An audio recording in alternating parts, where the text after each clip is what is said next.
बिस्मिल्लाहिर्रहमानिर्रहीम। अस्सलामुअलैकुम dear viewers, क्या हाल व अहवाल है।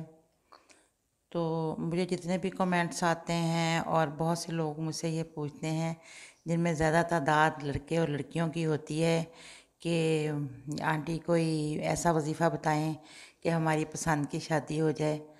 तो अब मैं उन सब से ये कहना चाहूँगी कि शादी तो वही अच्छी होती है जो पेरेंट्स का सिलेक्शन हो, लेकिन फिर भी बाज़ औक़ात कुछ फ़ैसले सही भी साबित होते हैं। अल्लाह ताला जानता है कि कौन सा फ़ैसला हमारे लिए सही है। तो मैं आपको वजीफ़ा बता रही हूँ और मज़ीद वज़ाइफ भी मैं आपको पसंद की शादी के पहले भी मैंने इसमें अपने चैनल में डाले हैं और मज़ीद भी मैं आपको बताऊँगी और ये भी बता रही हूँ वजीफ़ा। तो ये वजीफ़ा ये है कि आपने बावज़ू होकर फजर की नमाज़ के बाद या इशा की नमाज़ के बाद आपने अव्वल व आखिर 3-3 बार या 11-11 बार दुरूद पाक पढ़ लेना है और उसके बाद बीच में 5 तस्बीहां पहले कलमे की पढ़नी है। जैसे कि जो पहला कलमा जो है, पहला कलमा तैयबा तैयब तैयब मैंने पाक ला इलाहा इल्लल्लाहु मुहम्मदुर रसूलुल्लाह। लेकिन आपने इस तरह से पढ़ना है कि अव्वल व आखिर दुरूद पाक पढ़ के ला इलाहा इल्लल्लाह मुहम्मदुर रसूलुल्लाह, ला इलाहा इल्लल्लाह मुहम्मदुर रसूलुल्लाह की आपने 5 तस्बीहात पूरी करके तो अल्लाह ताला से पसंद की शादी की दुआ करनी है।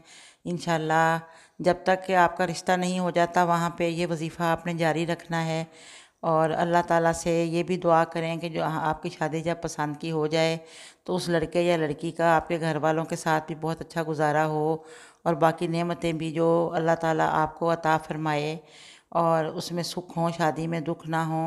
मुकम्मल सुकून की दुआ मांगें कि जो भी शादी आप करना चाहते हैं या चाहती हैं, लड़का या लड़की, उसके साथ आफ़ियत लगी हो, क्योंकि हमारे नबी ने भी ये फरमाया है कि हर चीज़ के साथ आफ़ियत मांगें।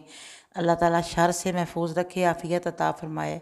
ये भी आपने साथ दुआ करनी है कि जब पसंद की शादी के लिए दुआ कर रहे हैं साथ ये दुआ मांगें कि वो लड़का या लड़की जिसको अपना शरीक ज़िंदगी बनाना चाहते हैं उसके घर वालों के साथ आपके घर वालों के साथ उनके ताल्लुकात भी ठीक रहें और आपस में भी मियाँ बीवी का सलूक रहे हमेशा। और शादी के बाद अल्लाह ताला सारी नेमतें भी अता फरमाए और आफ़ियत अता फरमाए, घर में भी और घर से बाहर भी। ये दुआ भी साथ ज़रूर कर लें और प्लीज़ दुआओं में मुझे भी याद रखें।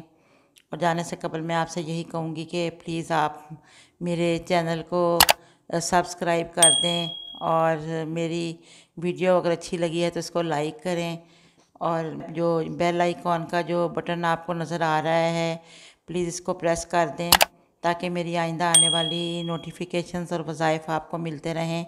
अल्लाह हाफ़िज़, फिर मुलाकात होगी इंशाल्लाह।